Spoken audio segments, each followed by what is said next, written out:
สัญญาณแห้งบ่จุดนี้บ่แห้งอีหลีบ่น้องโอ้เอาทุกคนในตอนนี้น้องก็สิลดลายเพราะว่า FC ให้เฮาไปตั้งไฮไลท์เพราะว่าติดต่อทางเฟซบ่ได้น้องว่ามีสัญญาณแห้งจุดนี้เอานั่งท่าก่อนให้มันเต็มก่อนข่อยฮักเจ้า ข่อยกินอันใหม่ทางใดก็คือบ่งามคือเจ้าฮะเมื่อหน้าไปหาเด้อข่อยจะกินน้ำ น้องอายุ อยู่ใช่ มีแฟนนี่คันเจ้าลมเสียจะกระปุกปากเบา จูตะเกียบยาวทำไมเนาดีละทายชะตายโต ๆอะโตสลายไหมก็เจอมีแสงอะโต อ้ายไม่ได้ คือหนักอะโตรุก รึงมันรึงยอด นายมือรุก เมิน ตีกวดเตะมันรุก เมิน เขามาหายามกลางเว้นก็คือเล่นอยู่ตารางใดขันยามกลางคืนก็คือเล่นอยู่ห้องเลยทุกคนเลยมันแปลกพี่น้องประเพณีทางนี้ทุกคน แหวลังสุดปอบโรยคือไม่อัดคลิปไหมไปปอบโรยกี่ เพราะอะไรแหละ กล้วยมอนกี่ นอนเลยเหรอก ล้วยมอนพรกี่นะ วิแหละ กี่วิเนี่ยปูดมันอย่างคือไม่อัดคลิปมันก็มันโหลด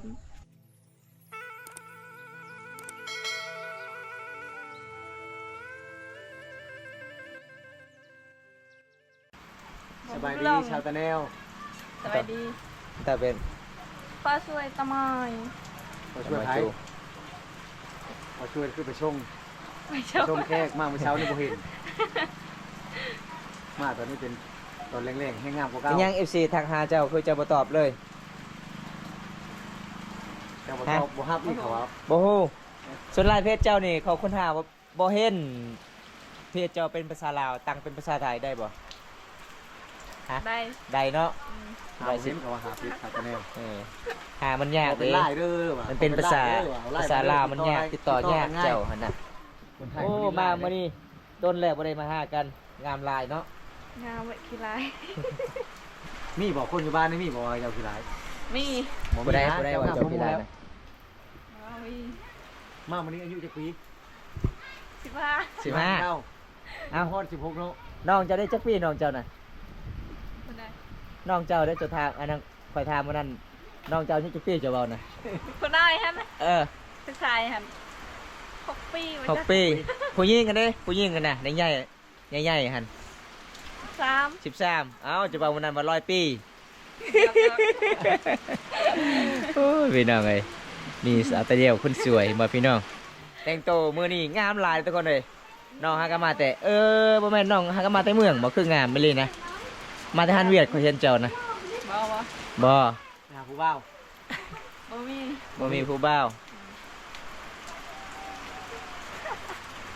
พูดโทรศัพท์เราได้ หยุดผู้ชาย เอาโทรศัพท์มาพูดแล้วได้ว่าบ่ เอา มีเลยได้ ทุกคนเลยมื้อนี้โทรศัพท์น้องนี่ในมือของข่อยแล้วทุกคนเพราะว่าน้องว่ายังมีผู้บ่าวเดียวคอยสิกวดลองเบิ่ง เราต้องให้มั่นใจเนาะเพื่อ เออ เพื่อเอาที่มีคำต เพ อบ ราะว่า เอฟ เฮา ซี เพราะว่าเฮาก็สิตั้งหลายเนาะ มีเอฟซีหลายคนสนใจได้ทางชาวตะเนวบ่ฮับว่า บ่เห็น บ่เห็นกับคนหาเพชรเจ้ายาก ภาษาลาว เด้อ คนหาบ่เห็นเป็นภาษาลาวคำภาษาไทยคนหาง่าย ตั้งไล่ให้น้องทุนรูดบ่รูดไล่ดูตั้งไล่เนาะติดต่อผู้บ่าวทางไล่ มีแน่บ่ มี ไม่ได้รหัสนะ เอาทุกคน บอกอีก สิตั้งล่าให้น้อง บ่บอกครับความลับ ผมรับ เดี๋ยวตอนแรกคอยสิไปลัก เปลี่ยน จั เอา เจ้า ไว้ นี่ จะเปลี่ยนรหัสโทรศัพท์ ตอนนี้บอมตา เป กะ ลี่ยนผู้บ่าวนี่ ตั้งล่าให้น้อง เอาคือบ่ได้ตั้งล่าบ่ได้ จะเปิดเลยบ่สัญญาณนะ ยัง ยังบ่เปิดเน็ตเอาเปิดสัญญาณก่อน โอ้ยพี่น้องเอ้ยมื้อนี้ฝนตกห้ามแล้วทุกคนมาเยี่ยมมายามสาวตาเหนียวคนสวยคันฝนตกนี่อายเมื่อบ่ได้ให้อายนอนอยู่ไส เดี๋ยวนี่ นอนได้บ่อยู่เพิ่นเจ้า นอนได้ มันขึ้น ได้ ชีกี ปะ อยู่นี่ไงขึ้นชีกีอยู่ ยังบ่เปิดนะนี่นะเปิดเน็ตเปิดมีก่อน ต้องดูดบุลง เฮ้ยอะไร เอาให้เจ้าของเปิดเองโทรศัพท์ให้โทรศัพท์มันเลยทุกคนเลย เปิดเลยปะเปิดแล้ว ยากเลยโทรศัพท์มันนี่ เอาพี่น้องมื้อนี้เฮากะสิมาตั้งไลน์ให้น้องแล้วก็สิมาตั้งเฟซให้น้องเลย ตั้งเฟซแล้วว่าใช้ปกได้ อืม เปลี่ยนชื่อไหม โอ้โหแตกที่โทรศัพท์นี่ คอยสิตั้งเพจเจ้า I love you เอาโดยให้น้องลายก่อนตั้งเป็นบ่ลายนะมันยากได้ผู้ใดตั้งบ่เป็นนี่แสดงว่าเล่นบ่ได้ได้ลายได้ส่วนลายสาวลาวเขตบ้านเฮานี่เล่นแต่ Facebook เนาะส่วนลายทุกคน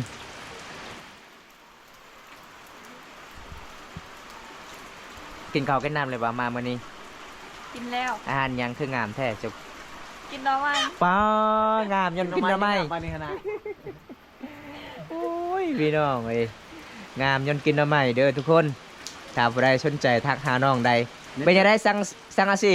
ยังบ่ได้บ่น้อง ยัง ยังบ่ได้เนาะ นิด โอ้ จะช้าเนาะ น่าสงสารน้องเลยทุกคนน้องอยากได้สั่งอาสิอยากเฮ็ดเฮือนกับบ่ได้แล้วเฮือนอันนี้ก็คือเฮือนหมู่เนาะนี่เนาะ อืม อืมที่พ่อแม่จะไปสัตว์มื้อนี้นะ เอาไปให้ ไปให้ชวนเจ้าเด้ อยู่เพื่อน เอาน้องอ๋อมีแต่เผาน้องตลอด เออย านน้องเจ้าไปเล่นผู้สาววะ แม่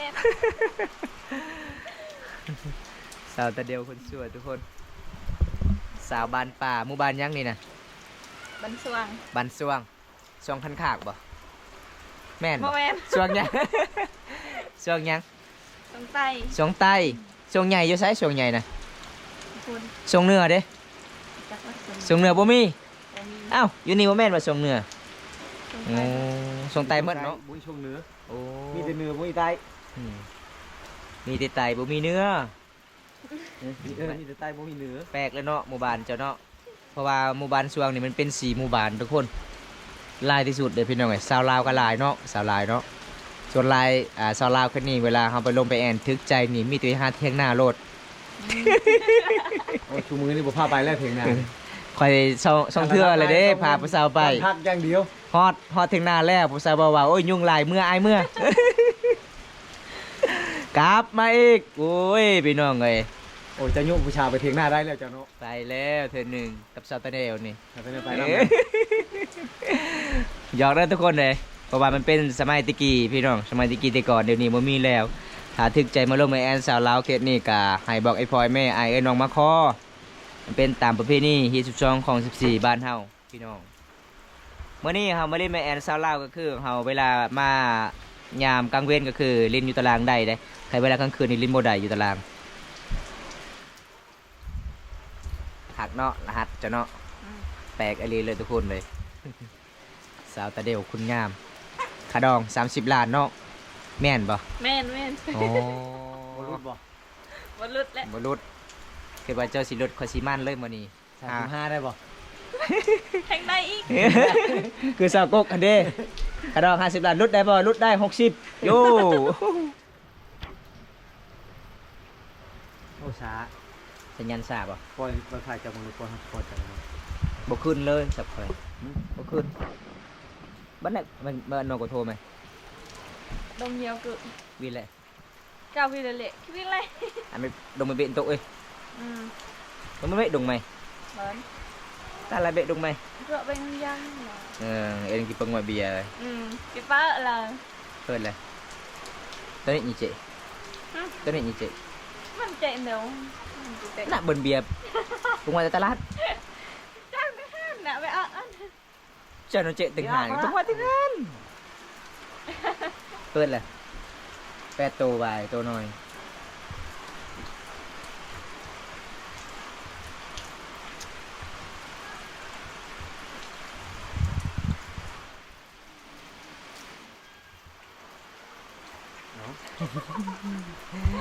อารมณ์ดีเนาะสาวตาแนวเนาะ อารมณ์ดีแหละเห็นคนรอ แม่นบ่บ่ได้หรอเฮาสองคนนี่นะ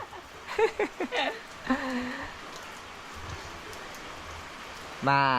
เดี๋ยวพอตอนแรกๆโอ้ยพี่น้องไอ้น้องยักนี่เขาป่าโลดน้องเคยว่าเฮาจับเด็กน้อย บอ บ่แม่นบ่เป็นหยังคือนี่อายตอนนั้นนะ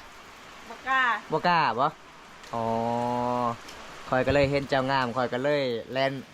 ล่นเขาใส่เลยได้ เห็นผู้สาวงามนี่อยู่บ่ได้นำเลยแหละ นะได้หรือบ่ มาสิแกนะได้มันบ่ให้ใกล้แล้ว ว่าใบพายนี่ใส่บ่ได้ละฮั่น มันบอกให้ใช้รหัส เงิน ยังโสด100%บ่ ร้อย 100อีหลีบ่น้องโอ้ยพี่น้องเอ้ยสาวตาแนวเว้าแล้วหัวตลอดอารมณ์ดีตลอดเลยพี่น้องเอาพี่น้อง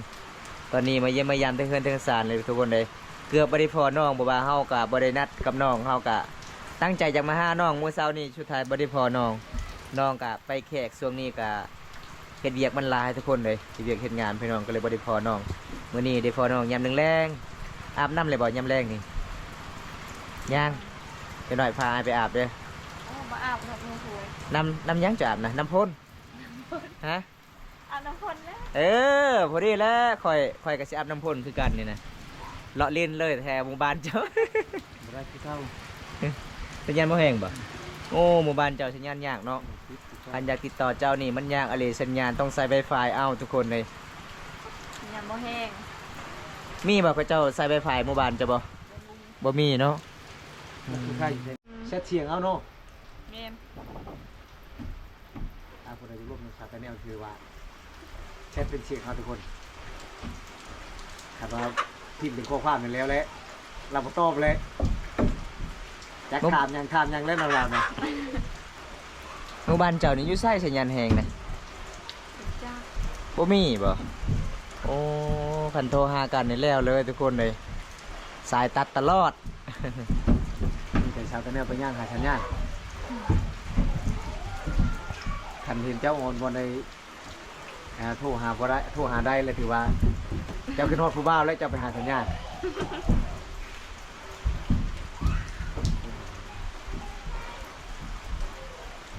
ได้เลยบ่ ย่างได้สั่งแปดเมื่อกี้มันไหวดีนะมาไปเอาตัวช้ำขึ้นบนนี้สัญญาณเลย สัญญาณมันบ่แห้งหมู่บ้านนี่นะต้องขึ้นกกไม้พุ่น ขึ้นเป็นมะขาม เออ แห้ง หมู่บ้านที่มันนอกที่สุดกับตัวเมืองทุกคนแบบนี้ละพี่น้องเว้ยบางคนก็บอกว่าสาวลาวขี้คุยบ่แม่นเด้อทุกคนหมู่บ้านที่บ่มีสัญญาณคันมีสัญญาณแห้งเฮาก็สิไลฟ์สดให้ FC ได้รับชมหมู่บ้านนี่เป็นหมู่บ้านที่อยู่กับตามป่าตามดงหากินก็ลำบากแน่พี่น้องส่วนหลายอาหารหลักก็คือหน่อไม้กับอะบัง แต่ว่า อาหารสาวตะเนี่ยมาวันนี้ก็กินแต่หน้ำไม้พี่น้องเอ้ยพี่น้องเอ้ย น้องไม้แหละเนี่ยมันแซ่บ แซ่บบ่ แซ่บ ส่วนไรจะมักหน้ำไม้ใหญ่หน้ำไม้น้อย น้องไม้น้อยนะตรงนี้แซ่บ แซ่บบ่อ๋อข่อยมักหน้ำไม้บงข่อยนะ หน้ำไม้ไรบ่แซ่บมันน้อยหน้ำไม้บง อะไรก็แซ่บ แซ่บบ่อ๋ออามานี่สีผมเจ้าเป็นยังไงมันต่างเลยเด้มันเป็นสีทองๆอีกนะจะยอมสีบ่ ยอมสิ อ๋อจะไปยอมอยู่ไส ยอมเอง ยอมเอง อืม โอ้ชุมพองามเนาะมามื้อนี้เนาะ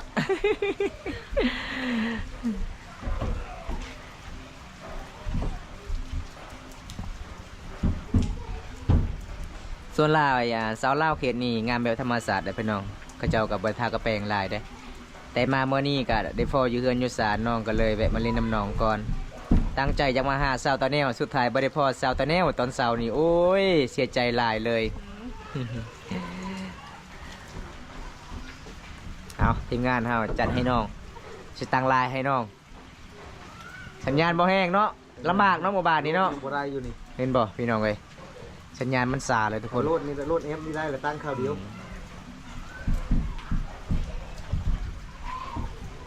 เนี่ยมันบ่แห้ง ถ้าผู้ใดใจดีซื้อไวไฟให้น้องนี่เด้อ ไปตั้งไว้โหลดอยู่เฮือนสาวตาแนวนะ ตั้งบ่มีเน็ตมันก็เล่นบ่ได้ เล่นบ่ได้ถ้าจากใดเน็ตก็คือไปรับจ้างโหลด ขันทึก16ตื้อช่ำจืดตุกเหนื่อยชิมาตั้งรักคือค่ายให้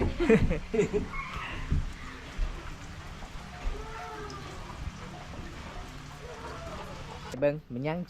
จะเสียงไว้อยู่ทางหล่างนะสิ่งที่ปะบ่ได้นี่ทุกคนนี่ วิโอ้ยสาวลาวส่วนลายเขตนี่ก็เจ้ากับสิ่งที่ปะบ่ได้เวลานั่งก็ต้องวีผมเด้บ่ได้เห็นผู้บ่าวหล่อวีอีกแล้ว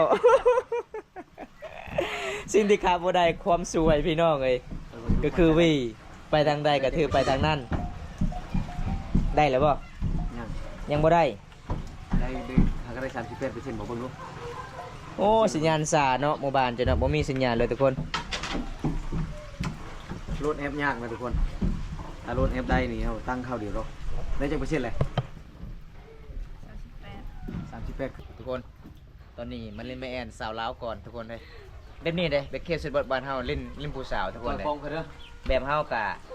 บางคนก็ว่าผู้สาวเคสสุดบทบ้านเฮานี่ยอกกอดใดบ่แม่นพี่น้องความจริงบ่แม่นทุกคนเลย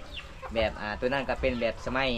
ตะกี้แต่ก่อนพี่น้องช่วงนี้ก็แบบมันเล่นไม่แอนคือแบบนี้แหละทุกคนเลยคันถึกใจนี่ก็บอกไอ้พลอยแม่มาข้อพี่น้องเมื่อนี้ก็เฮามายามกลางเว้นก็คือเล่นอยู่ตารางใดคันยามกลางคืนก็คือเล่นอยู่ห้องเลยทุกคนเลยมันแปลกพี่น้องประเพณีทางนี้ทุกคนนี่สาวสวยบ้านป่าสาวตัวเดียวเป็นว่ายังโสดเอ้าก็เลยอยู่ไกลๆเลยทุกคนเลยเดี๋ยวได้สัญญาณแห้งบ่จุดนี้บ่ แห้ง อีหลีบ่น้องโอ้เอาทุกคนเลยตอนนี้น้องก็สิลดไลน์เพราะว่า FC ให้เฮาไปตั้งไฮไลท์เพราะว่าติดต่อทางเฟซบ่ได้ FC ก็ให้เฮาไปตั้งไลน์พี่น้องตอนนี้น้องว่ามีสัญญาณแห้งจุดนี้เอานั่งท่าก่อนให้มันเต็มก่อน โหลดแอปพี่น้องเลยมันเป็นโม 37 37แล้วแม่นบ่อยู่ไส37นี่37%เอาพี่น้องเอ้ยหมู่บ้านมันบ่มีสัญญาณมันลำบากหน่อยหนึงคันตั้งทางไลน์นี่ครับบ่มีเน็ตนี่ติดต่อบ่ได้เด้ไอ้ลีได้ลินไลน์ได้บ่คือ Messenger ทักหาได้แต่ส่งเสียงบ่ได้ครับบ่มีเน็ต 10,000 กีบนี่เล่นได้จักมือ 2 มือ 2 มือป้าเปลืองลีเนาะ อ่ะเบิ่งที่ ส่วนหลายบ่แม่นเจ้าเล่นเกมบ่ บ่ได้ยินผู้สาวเขตหมู่บ้านน้องนี่เขามักเล่นเกมในส่วนหลายเด้อแม่นบ่เจ้าก็เล่นเป็นบ่เกม เป็นแล้ว เป็นบ่โอ้ข่อยเล่นบ่เป็นข่อยน่ะข่อยเป็นที่สุดก็คือข่อยฮักเจ้า เอาพี่น้องเอ้ยหยอกผู้สาวหมู่บ้านที่บ่มีสัญญาณโทรศัพท์อันนี้คือสาวตาเดียวอันนี้ก็คือน้องก็ไปเล่นอยู่เฮือนหมู่วันนี้มีสัญญาณเฮาก็สิลดแอปทางไลน์บ่แม่นลดแอปไลน์ เพราะว่าน้องก็จะเล่นไลน์แน่ส่วนไลน์เคสนบทคือเจ้าเล่นแต่ Facebook ทุกคนน้ำไม้แท้ได้เจ้าหาคือเจ้ากินงามแท้ข่อยกินน้ำไม้ทางใดก็คือบ่งามคือเจ้าฮะ เมื่อหน้าไปหาอีกเด้อข่อยจะกินน้ำ น้อยอยู่ อยู่ใช่ น้ำไม้น้อยบ่แซ่บบ่งามบ่น้องเขากินแล้วงามบ่ งามเลย โย่พี่น้องไงเพิ่นว่างามจนกินน้ำไม้ไล่แต่น้ำไม้น้อยจักไปหาอยู่ใส่ส่วนหลายก็เห็นน้ำไม้ที่มันน้ำไม้ใหญ่เบิด น้อยซำนี้เจ้าสิหาได้บ่ทุกคนเลย สาวตัวเดียวอารมณ์ดีตลอดเลยทุกคนมีเจ้าขายประตำอยู่บ้านนี่บ่ โอ้ย บ่มีเขาขายหยังแน่ มาจัก ขายใจบ่ขายบ่ ค่าย ถ้าได้จะสิขายใจเจ้า ลอย ร้อย โอ้ยพี่น้องเอ้ยหอดร้อยพุ่นแต่ขะดอง30 ล้านโอ้ดีกว่าเอาขะดองดีกว่า อารมณ์ดีเนาะเจ้าเนาะ อารมณ์ดีแล้ว คนงามแบบนี้ละคนงามอารมณ์ดีตลอดเลย อารมณ์เสียหรือว่าว่านำเลย นี่นั่นปะ อืม ขาดลมเสียเป็นยังไงเตะเลยกูตุก เตะเลย เออ อาสมมติว่าเจะเป็นจะมีแฟนนี่คันเจ้าลมเสียจะกระปุกปากเบาๆนอนไผ่นอนมัน ฮะกินข้าวก็ตั้งห้างเอกบ่นี่นั่น ไม่ บ่ ได้กินเลยข่าว อดเลย อด 2 เดือนก็อด ป้าสึงเดียวไว้ บ่ไหว โอ้ยกันเจ้าอารมณ์เสียจะว่าจะเป็นแฟนกับค่อยนี่ให้เจ้าอดโลดเข่าหัน พอดีค่อยมีอาหารแซ่บๆค่อยสิกินเบิดจักเปอร์เซ็นต์แล้วนี่น่ะ53แล้วไกลแล้วแห้งแล้วสัญญาณอยู่นี่ บิดเน่โดนจะ กลางคืนน่ะ มันคืนน่ะตึกลมเยอะให้ อ๋อก็คือเจ้าไปนอนอยู่เฮือนหมู่บ่นอนจักคน 2 คน 2 คน อืม แม่นผู้ใดมีผู้บ่าวแล้ว ค่อยมี ไอ้หลีบ่น้อง เอ้า อยู่บ้านไหนผู้บ่าวเจ้า ฮะแถวใด แค่นี้แล้ว เอ้าแถวนี้ก็ต้องบอกสื่อ บอกว่า นี่เห็น ความ บ่ ลับ ความลับอีกแล้วเพิ่นว่าพี่น้อง มามื้อนี้มีผู้บ่าวอีกแม่นอาตุบ่ผู้บ่าวจ้ะ โตะเอ้ย เออ คำเพื่อนยวน อารมณ์ดีเนาะเจ้าเนาะ chu tao kia rồi giao hơi nào đi là thay cho đai cái tao อาโตสลายไหม ừ ก็เขาเจอมีแซงอาโต ai mới này คือหนักอาโตรุก rừng muốn rừng giọt นายมือรุก mơn ปีกวดเตะมันรุก mơn ฮัลโหล ừ อ่านมันแบบมันรุก bo bo bo โอ้ยลมหยอกภาษาบ้านเฮาเด้อทุกคนเลยภาษาท้องถิ่นบ้านเฮา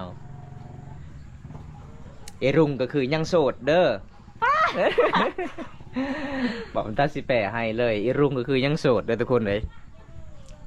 lơ rồi kìa ไม่ได้อ่ะเอรุงนะเห็นแต่เนี้ยกิจจาก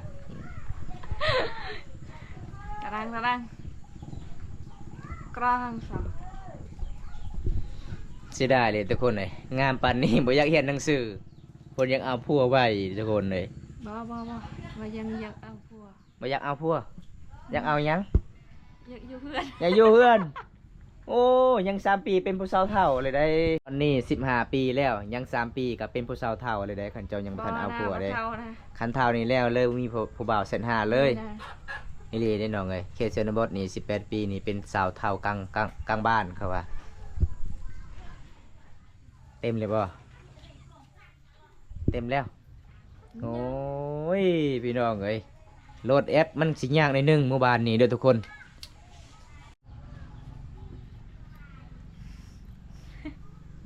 คนมักยิ้ม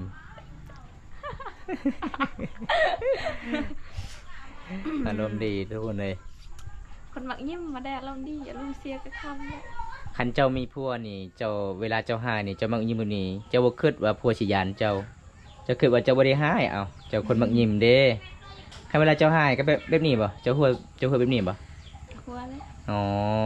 แสดงว่าอารมณ์ดีตลอดเลยเจ้าฮะบ่ว่าจะเป็นยามหายยามผิดกันก็อารมณ์ดีตลอด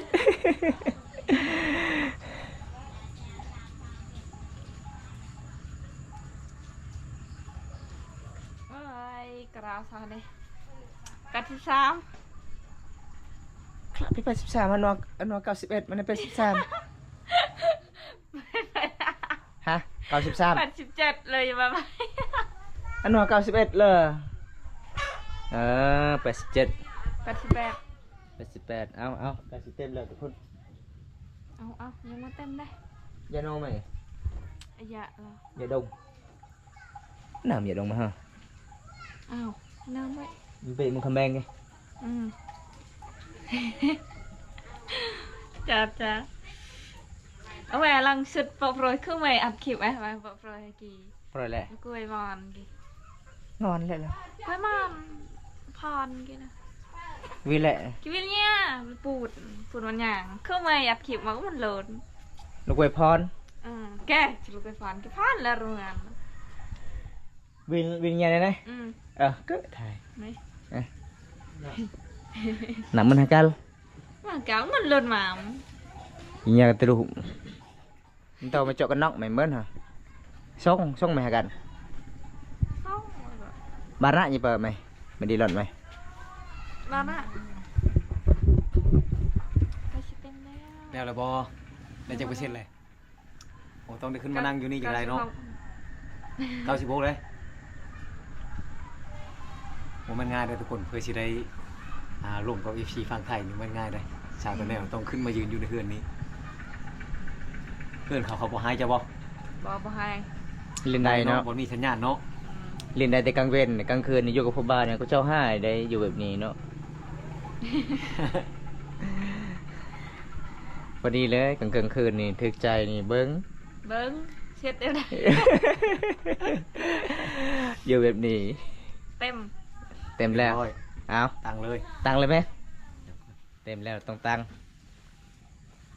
ปุ๊บโอเคยิบโอเคเอาตังกันเลย ได้แล้วบ่ลายนะ ได้แล้ว เบิ้งเข้าไปเบิ้งก่อน ได้แล้วเนาะป่ะนี่ลิ้นเป็นบ่ เล่นเป็นบ่ ตั้งลายให้เรียบร้อยเด้อทุกคนเด้อ เอา คือ FC ได้นี่ ลิ้นเป็นเนาะ จัดให้ตามคำขอ จัดให้ตามคำขอเลยเด้อบัดนี้ เห็นปะ ล่มเองเว้าเองเด้อจีบเอง ได้เลยเด้อจ้า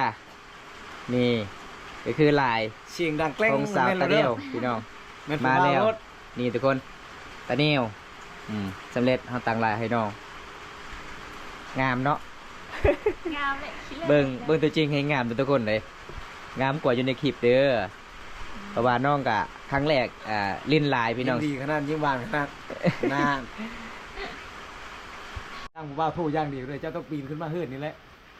แล้วก็ส่งเสียงเอาเนาะเขียนหนังสือบ่เป็น เสียงเอาได้เลยทุกคนเนอะ อ่านหนังสือก็บ่เป็นบางทีก็น้องอ่านได้อยู่แต่อ่านก็ย่านน้องบ่อยากเขียนอีกส่วนหลายน้องมักทักเสียงเอาทุกคนเลยกับโทรอย่างเดียวเลย อืม ผู้ย่างดีเอาไปหาพร้อม เออ ไปบ่ ไป เออส่วนหลายนี่อยากโทรหากับสัญญาณก็บ่มีเนาะมีแต่ส่งเสียงเอา ถ้าว่าล่มแล้วเลย FC ฟังไทยยังมาหาได้บ่ อย่ามาเยี่ยมได้เนาะ ได้เนาะ โดย เพราะว่าน้องก็อารมณ์ดีตลอดทุกคนเลยบางคนก็บ่ฮู้ว่าบ่เคยไปเยี่ยมไปยามน้องเคยคุยว่าแม่นพี่น้องแบบน้องมักยิ้มตลอดทุกคนเลยอารมณ์ดีตลอดเลยทำพอได้วาสนาเป็นแฟนกับน้องนี่โอ้ยบอกเลยว่าสุดยอดหลายเลยบ่ผิดหวังแน่นอน วางเลย อีหลีเด้อทุกคน พี่บังแต่คารองแพง เออ50 ล้าน ทำชิปเหรอ 30เนาะแม่นบ่ ลดให้50 เดินให้50 5 ล้าน เด้ ก็ อ เอานะตินี่ก็หันตินี่ก็ได้บ่ จากแล้ว เอ้าผู้สาวหมู่บ้านพุ่งบ่มีนี่ติดหนี้ได้ได้ ได้ก็ตินี่หมดบ้านเลยเขา หมดบ้านเลยติดหนี้ ชาวผู้ใดก็มีแต่ตินี่ หมู่บ้านเจ้านี่เคยบ่เขาเจ้าติดหนี้บ่ ไปจาก บ่จักเอ้าคือ เจ้าต้องเป็นคนแรก ก็คือผู้บ่าวหมู่บ้านเจ้านี่เอาผู้สาวหมู่บ้านบ่าวบุญตานี่คือเขาติดหนี้ได้ค่าดอกนะ นี่ ให้แต่5ล้านกีบ คือการหังอ่ะ เมื่อหน้าคันมีเขาเจ้ามักเจ้านี่ให้เขาติดหนี้โลดมื้อหน้านะเจ้าว่าจะได้50ล้านให้5ล้านก่อนโลด คันบ่เอาก็ยังบ่ได้ผัวเด้เอาโลด5ล้านกีบเอาน้องก็สิได้หลายแล้วทุกคนเลยวันนี้มาเยี่ยมมายามน้องทุกคนทั้งสามทุกคนเอากระจัดให้ตั้งหงข้อจากผู้บ่าวพังไทยหรือบ่าวผู้ใหญ่ใจดีจากพังไทยอยากเซตหาเล่นกับเพิ่นส่วนหลายเขาเจ้าก็ติดต่อทางเฟซบ่ได้เพราะว่าน้องกับเฟซน้องเป็นภาษาลาวพี่น้องส่วนหลายผู้บ่าวพังไทยหรือว่า FC ผู้ใหญ่ใจดีจากพังไทยเขาเจ้าก็ส่วนหลายลิ้นลายพี่น้องเอ้ยเขตชนบทส่วนน้อยเนาะเขาเจ้าลิ้นลายเนาะเพราะว่าเจ้าครั้งแรกเนาะได้ลิ้นลายเนาะ ครั้งแรก ครั้งแรกเลยทุกคนเลย